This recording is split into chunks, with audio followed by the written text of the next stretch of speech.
Welcome back to Cryptogains for another video. Bringing you another crypto for beginners, simple steps video. This video is for the new people that are coming in that are new to the channel, new to crypto, want to learn stuff. If it's sounding interesting, drop the like, give me a subscribe. If you're someone that watches the channel already and you have people asking, well, what should you buy? How do you buy it? What's the best thing to buy? Send them to this video. It's going to help them. So let's talk about narratives. In the crypto space, we have strong narratives that could play an important role in your investment, in your portfolio that you build, meaning the coins that you buy and you hold long term to see massive growth. We need to understand narratives in this crypto space. I drew up this spreadsheet a while ago, and we're just going to focus on the top half. Ignore this bottom half. That's for like another mini series that I'm making. I've been in this game since 2015, right? So I've seen the change in the trends and everything else throughout the years, right? Meme is an entirely new narrative in its own right, because this didn't exist back in 2015. Yeah, there was no such thing as memes. There was no such thing as AI as well, to be honest. Even gaming, actually, there was a couple of games. They weren't big enough. So as the years have gone on, we've started to see strong trends kick in where highly influential influencers, whether they're YouTubers, TikTokers, Twitter, have been seeing the possibilities for massive gains in this crypto space. And it all lies right now within these sort of categories that I'm showing you. Back in the last cycle, it was layer ones. Layer ones were really hot and really popular because they offered us the building blocks to be able to build new DeFi protocols, which is decentralized protocols, where people can do like farming, staking, and massive passive income. That was the hottest thing back in 2021 cycle, yeah? Or even before that, even the cycle before, because, Ethereum started to come alive. Actually, maybe the 2021 really blew up. And actually, what's 2017? I'm trying to put up in 2017. We saw all kind of coins really shine. We saw the XRP shine. It was sort of like new ICO coins that were shining, that were being launched off of like launch pads, right? So I guess, well, even launchpad tokens weren't really a big thing either. It was just, you had these specific websites you can go to get involved in ICOs. But layer ones were really, really popular. Even layer twos, you saw Polygon blow up as well. So what are 2024's 2025 hot trends of today? All of these could do really well, but I'm specifically extremely sure that, or bullish, we call it bullish. When you think price is going to go right up in the market, we say we're bullish on it. We're bullish. It's like a crypto term. I'm bullish on this coin, or I'm bullish on this trend. I'm bullish on the gaming space, the AI space, and the meme space. Memes being the most high risk. Where you're thinking, what are meme coins? They're just a picture of an image, of a frog, of a duck. Just got to keep it real. Of a penguin, whatever it is, of Donald Trump. They're just images. And people, communities coming together, making great websites, great foundation, a great source, offering like a coin with substance that people just love and want to get in on. So memes have become extremely popular in 2024 cycle. They wasn't as popular as they were in the last cycle. I mean, you did see Dogecoin and SHIB blow up. But from that is what's caused this year's. I mean, if you take a look over 2024, yes, these coins have been going up. We saw some hype in gaming. We saw some hype in AI. It was nothing like meme coins. Many people say there was no bull run. There was no bull run, or if there was, it hasn't started yet. But in the meme space, there was a ginormous bull run. I made huge amounts of money in the meme. If you as a patron, I made incredible money. Patrons made incredible money off of memes, and there's still more money to be made with memes, which is why I show you these sort of like 9 coins that you should consider looking at in the meme space. You can go onto CoinGecko, you can search the name of these coins, you will find them, and if you want to know how to buy them, you know how to do it. You click on the markets tab. I've shown you videos how you can buy it on a decentralized exchange and everything else. You can do that. So memes I think is a must to have in your portfolio, right? It's a strong narrative. AI is a strong narrative, right? And it's like you have sub narratives within a big narrative. So the meme is your big narrative. Then you have sub narratives. What do I mean? Well, in the meme space, the Boys Club characters, which was made by a guy called Matt Fury, He made these art pictures, and now they become very popular in the crypto space. You know, you got Pepe, Pepe, Andy, Bird Dog. They are a sub-narrative. You then have politician type of meme coins. You see, sub-narrative. You have traditional old school memes like your DiCaprio cheers, where everybody knows that meme. You've seen it be used. You've seen Success Kid with that little boy with the fist. It was a big meme just off of crypto. Forget crypto. He was just a very successful meme coin that the world was using. You have these traditional memes that do really, really well. So this, you know, comprises of all these different bunches of sub-narratives that could take off in the meme space. You've got Troll, which is a very, very popular meme in this world. One of the most popular meme faces that's been used around the whole world, which I highly recommend you check out, right? So the meme space is a definitely strong narrative for the rest of 2024, 2025. AI is a strong narrative as well. And again, it has sub-narratives. What do I mean? Well, in the AI space, we have the GPU space, right? It's just a sub-narrative of the big narrative of AI. You need to know what to invest in. You see, GPU power, which is what we have in our laptops, we have in our phones as well. We got some graphics power, which is why we can play games and watch whatever, do editing and stuff with the videos and stuff. We can do it really good with our phones because it's got a graphics card inside. It's got some GPU power. And the same goes for our laptops and everything else. We need GPU power. And people believe that AI is going to be the next big thing. Well, in order for AI to advance, you need to have good GPU power. So in the crypto space, we have GPU projects that specifically focus on GPU, people offering the GPU power in a decentralized way. So something like Aethia, something like Node AI, and the ticker symbol's GPU. Remember, the ticker symbol's the small part, the small abbreviation for the token, GPU. These offer GPU power, and it's powerful. You must look into that. Blender offers GPU power. Then you have coins that are sort of tackling the generative AI sector. What do I mean? Coins like OpenFabric, coins like ChainGPT, where you can create images and you can text to voice and text to talk. Things like Zero AI. You can ask an AI to make you a video of something and it does it instantly. Ask AI to make you a brand new smart contract for a crypto project. It does it instantly. You ask AI to make you a brand new song that's a hip hop song mixed with classical music. It does it instantly because of OpenFabric. That's using generative AI is powerful.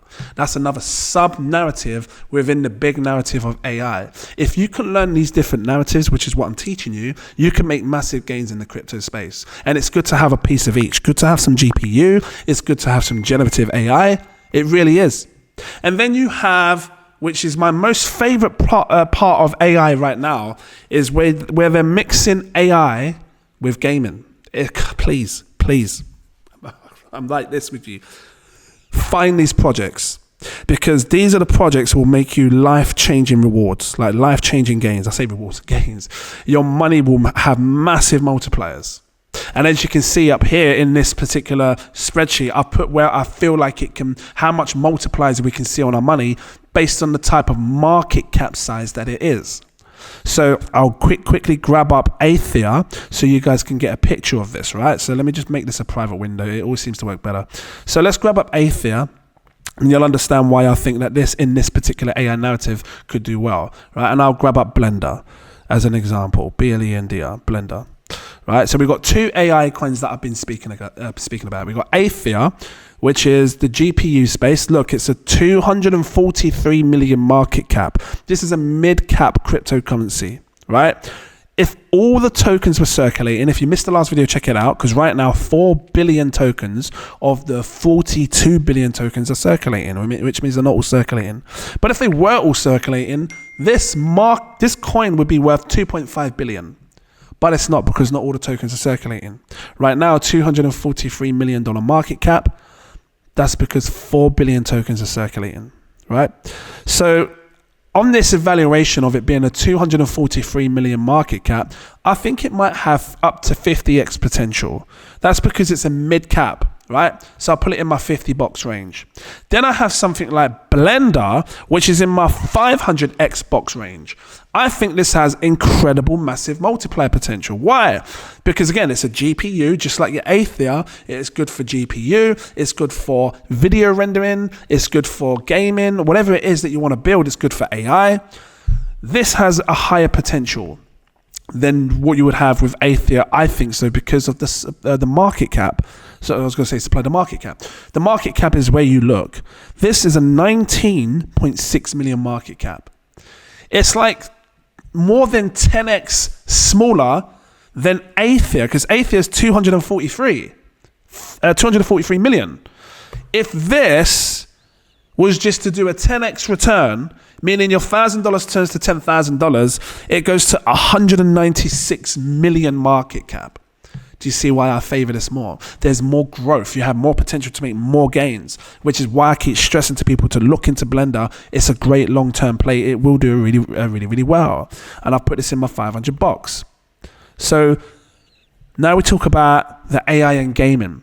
If you can find projects that mix AI with gaming, you're just setting yourself up for greatness, because you're basically saying this AI protocol, whatever it is, can handle this gaming thing more easier than it would take the normal, like a regular developer to do it within 2 to 3, 6, maybe 2 years.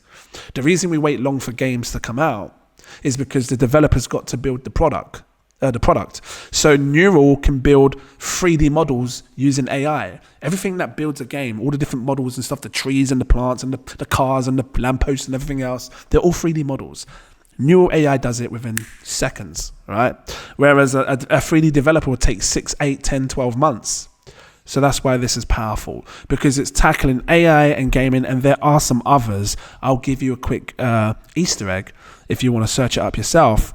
Virtual Protocol. This is another recent AI/gaming project that I bought, because in games we have these things called non-player characters, and with non-player characters there will be a time when they will evolve. These are the characters that you just see walking around. They don't do much. They just walk around in a circle and then come back. But with this, it enhances it so they can think and do things for themselves. Virtual Protocols, look into it. Yeah. So hopefully this video has helped you understand the strong narratives you should go for. Memes, AI, and I'm going to say gaming as well. Because with gaming, everybody knows it, everybody understands it. Your kid plays games, you play games probably on your phone, or you played the Xbox or PlayStation now and then, the gaming space. Now there is sub-narratives within the gaming space. In the gaming space, we have game developers, sort of like game ecosystems, something like Elixir Games, and I'm going to help you understand the difference. Elixir Games, Myria, Zygames, and I'll grab them up so you can see, because I think in order for you to understand, you need to see them. So let's grab up Elixir. These are projects that are basically giving you the chance to have a bunch of different games in one space. So you can invest in one game if you like. It's like a shooting game like Shrapnel or something. But if the shooting sector does not take off, let's say people are just saying, I don't think shooting is going to take off. Something like Elixir has a bunch of different games where one sector could take off. Maybe you're someone that loves Animal Crossing. Maybe you're someone that loves Mario Kart or loves playing racing games. This is why this is exciting, because it does a bunch of different games. They got games like your shooting, like your Fortnite, any type of game you can think of, you will see it over here, because they got a bunch of different games, and you're investing in the company, the brand, the business that will launch all these different types of games for people to play. And the great thing is, every game that you see, people can play and earn money from it. Play to earn. That's why the gaming space is taking off massively. And this is giving you a bunch of different games that people could play. You don't have to like playing games, by the way. I didn't like playing Minecraft. I don't like playing Fortnite. But I'll tell you what, had we have invested in them, got to keep it real. If you invested in Fortnite before it blew up, you'd be a millionaire now, or a billionaire, depending on how much you invested in the company. So this is what we're looking at. We're looking at the next EA Games, Activision, whatever type of gaming developer or company you can think of. This is what we're looking at. Elixir Games, Myria, Zygames. That's what we're looking at. So that's that part of the sub-narrative of the big narrative. So you've got gaming. Your sub-narrative is these gaming developers or gaming ecosystems. Then I'll bring up gaming as an example. You have your casual mobile gaming. So you've got the gaming developers where you probably play games on like your PC or your PlayStation. Then you've got the ones that you play on your phone. Now this is the exciting part, because people take the phone with them everywhere, and you can play with these games anywhere on the go with your phone. I'm explaining to you why I think these are the strongest narratives to go for. So if we grab up something like GameE, just real quick to show you, they are working on mobile casual games, right? Ticker symbol GMEE. Like I search it in CoinGecko, it comes up, I'll tap it, and I'm going to come down to the website down here on the left, open up the website so I can have a look. GameE has this thing called Arc 8. It's an app called Arc 8. Once you download the app, is it Arc 8? No. Yeah, it is. On the app, you can download Arc 8 on your phone, right? But when you come down, it looks something like this. Let me find it. Here we go. No, a bit further down. Here. So it shows a bunch of different games that you can play, and they're casual games, casual mobile games, games that people can play and enjoy. I'm sure it was Arc 8 where you can see all the different games. Let me just click download app. Does it show it here? They showed a bunch, Arc 8 app. They showed a bunch of different games. It's not showing it now. I'm sure it was on this Arc 8 part. But anyway, they have a bunch of different games, fun games that people can play and enjoy. Does it show it if I scroll down more? I'm looking. And they're all hyper casual. Look, because that's just a bit like, you match for free. It's very easy to play. People understand that. It's just simple. Your kid can play it. And then they earn money for playing. So they're tackling on these easy games that people can play and understand. Does it show more games down here? Here we go. Look at the background. Look, your solitaire, simple games. You've got your pool that people understand you can play and earn. So I'm excited for this sector the most. The casual mobile gaming in your hand, where people can sit at a train station, play, earn some money, buy some milk, because you need milk for your tea. And this is going to make it possible. Discmania, I don't know, I haven't played that, but you can download the app and play it and check it out. That's your other sub-narrative within the gaming space. Find coins that deal with casual mobile games. So you've got GameE, you've got PlayZap, you've got Octo Gaming that does these. I've already found what you need within the narratives. This is why, look, go and watch the channel. Look for the channel where I talk about millionaire maker builds, because I've found all the coins that you need right here. You're looking at them. You can pause this video. There's the tickers. Look, just look at the tickers, search them on CoinGecko. It's all done for you. I believe that these are the ones that are going to shine. Plays that recently had a little fall hiccup, but I feel like they will come back. And people might grasp the opportunity to buy it whilst it's cheap. Then you have the single-player games. When I say single-player, I mean the standalone games. Like Shrapnel, like Star Atlas. So you have your gaming developers that build a bunch of different games. You have your casual mobile game developers that build a bunch of casual games. And then you have your standalone games like Shrapnel. Right? So your standalone games, let me just grab up Shrapnel, is just the one game. It's a one game. You're not investing in a company that does a bunch of different games. It's just the one game. And then you've got to hope that this narrative is a strong narrative in the future that can make you massive gains in the future. And it will be, especially if you find big influencers that talk about it. Right? Shrapnel is a shooting game where people can come along, shoot and extract and earn money for playing. Now, this is a bit like Call of Duty. And if you're a person that plays gaming and you like Call of Duty, you will love Shrapnel. There's no video on here to show you the gameplay, but you can go on YouTube and check it out yourself. But I'm telling you, this is just like your Call of Duty, and this is why it's very attractive, very appealing, and it looks great. It looks like a AAA title. It looks very clean, very polished. And so people favor this game a lot. I favor it a lot. I think it's a great buy, which is why I put it in this subcategory. So hopefully this video has helped you understand narratives. It was a bit longer than what I expected, but when you talk about narratives, you have to understand the type of narrative and why you're getting into it and what sub-narratives are in the narrative so you know what to look for. That's a bit confusing, I know. If it was helpful, drop that like, give me a subscribe. Thank you for watching. Have a good day. See you in the next video. Cheers.